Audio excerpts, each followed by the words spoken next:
May jowa ka na ba? Kain muna tayo. Kasi di ba yun ang mga na-headlines din.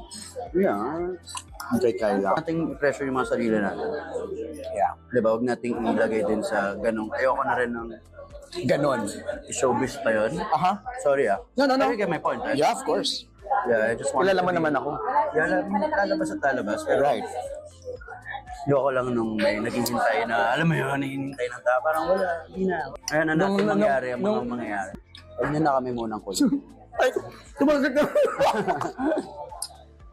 Di ba? Yun ako. Huwag na. Just let it be. No. Kaya natin mangyari mga bagay. Saka ayoko, again, yun nga, ayoko siya maging showbiz. Di ba? Well, hindi mo maiwasan pero may choice pa rin naman ako. Di ba? Ayun happy. Paano hindi ako magiging masaya? Galing na kami sa isang masayang concert. Here with my family, my friends, celebrating life.